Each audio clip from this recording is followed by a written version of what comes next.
Mr. Card purchased a suppressor online through an online kiosk called the Silencer Shop.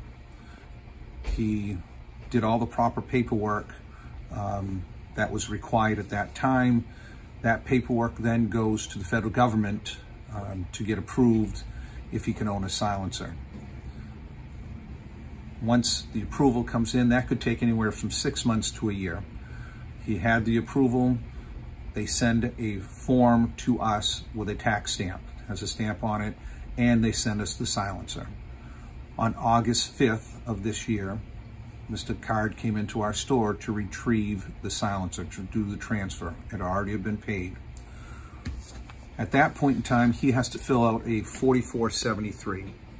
This is a form that anybody in the country that wants to purchase a firearm and any federal licensed dealer has to fill out. He fills out the appropriate paperwork on the front. On the second page, he gets to H, basically talking if he's mentally defective or had been committed to an institution. He answered yes to that question. Once we saw that, our staff knew that he was not going to be able to transfer this to Mr. Card. So we continued, our staff allowed him to finish the rest of the questions. He signed his name and dated it. At that point, we addressed Mr. Card and say, I'm afraid we're unable to transfer it to you because you've answered question H as a yes. He said it was a misunderstanding.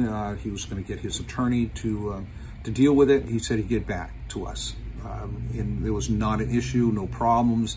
And I said, okay. So we just held the stuff aside and we held the suppressor.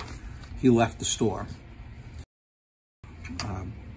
We're sickened and saddened the fact that what he did, but we just can't imagine how much more carnage would have been if he had a silencer on the front of that.